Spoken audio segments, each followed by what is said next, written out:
Hi, I'm Captain Steve Chaconas, and welcome to the National Bass Fishing Show. Today, we're going to talk about one of my favorite times of year to fish, and that's cold water wintertime fishing. And my favorite lure, of course, is the Silver Buddy lure. Buddy Banks, Billy Westmoreland, decades ago, got together and refined the best blade bait ever made. They made it so it has one hole to worry about. You don't have like 2 or 3 holes, and if I'm casting it, I want to do this, or I want to vertically, I'm doing this. If I want to just bounce it all, no, one hole, and the bait comes through the water this way. That's the way a bait should come through the water, slightly nose down. Whether you're coming through horizontally or vertically, this bait vibrates. And the key to this is the flash and the vibration. This is a vibrating blade bait. It's a very thin piece of metal with a lead belly. This bait looks like it was designed by a 3-year-old kid tracing out a fish, but it works, and it works really well. Now, I like to use different sizes for different things. We're going to talk about that kind of briefly. This is the 3/4 ounce size. As I said, it comes balanced because this bait comes with a snap and it's only one hole, and you can see that it comes down, nose down in the water. That's how it looks in the water, a little bit nose down for you. This is the 3/4 ounce size in gold. The 1/2 ounce size is a little bit smaller, as you can tell, and I like it as well. The silver is my favorite color, and the smallest one is the 1/4 ounce size. I like using all 3 of these depending on how the fish are biting. If the water is really, really clear, I can use that 1/4 ounce size because the fish can see it from far away. If the water's a little bit muddy, I go to the 3/4 ounce size, but generally the 1/2 ounce size is what I go to, and generally I use silver. I use silver when there's sunshine and fairly clear water. If the water's got a little stain or it's a little cloudy, I'll go to the gold. Okay, so now, when do you fish this? Water temperature's below 50 degrees, it shines. The Silver Buddy's just the best. You can fish it all year round, but when you're talking 50 and below, not many baits will work. But that flash and that vibration at 50 and below work well with the Silver Buddy. One of the techniques when the water's around 50 or 45 to 50, you make a long cast, you're looking for schooling fish, and you bring it in like a lipless crankbait. Just wind the sucker in, you throw a few burps into it, a few twitches sideways, but you can throw it out. You can count it down if the fish are suspended. Count it down to where the fish are, kind of pull it through the water, let it drop, pull it through, let it drop. Now, when the water gets 45 and below, it gets a little trickier because now you have to fish a lot more deliberately at specific depths.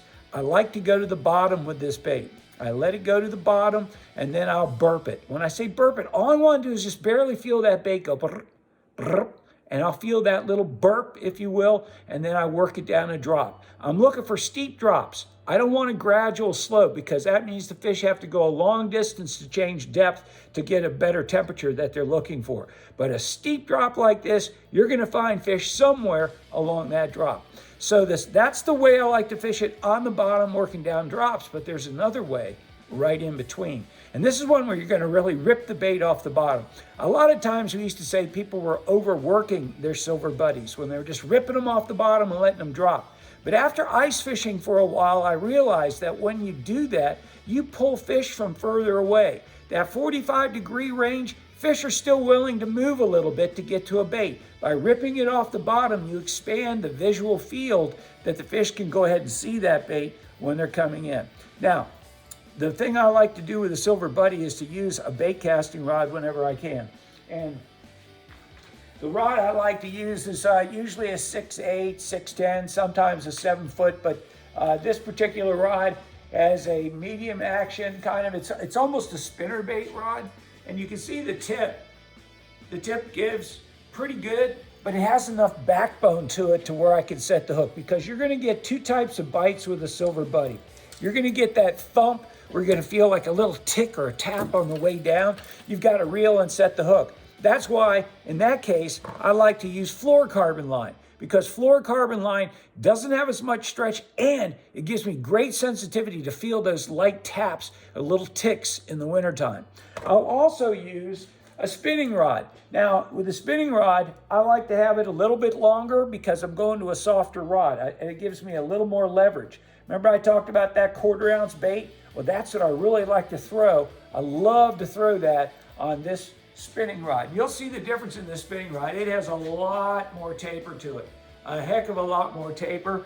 And on this, my line choice gets to be a little bit different because I can, with this rod, I can throw a monofilament, a copoly, and that's how I like to throw, a 6 or 8 pound test. And the reason I like the thinner diameter, the 10 pound on the fluorocarbon, the 6 to 8 on the copoly, is I want that line to go down. I want to get it down. I'm casting a further distance from the boat. I don't want the line to interfere with the action of the bait, but more importantly, I want to be able to feel every little thing in the wintertime because you're not going to have those super aggressive bites. 50, you might. 45, possibly. But 40, 38, forget about it. Now, the compromise in between is to take braided line. If you take braided line, I like 10 pound test. Take braided line, tie a leader. You can use it on your spinning rod or your bait casting rod, but tie a leader to it of 6 or 8 pound test. You can go to the fluorocarbon, the edge fluorocarbon, or you can go to the monofilament, the copoly. Either one of those lines will work for you. Now keep in mind, this bait has a tight wiggle to it. It's going to be, that means it has a little bit of movement, provides a lot of vibration, a lot of vibration. Don't forget to work it down the drops. And remember, when you're fishing this bait, this could be the biggest fish of the season that you're hooking into. So set your drags properly and make sure you have sharp hooks. Coming up, we're going to talk about hooks and how to replace the hooks on a silver buddy.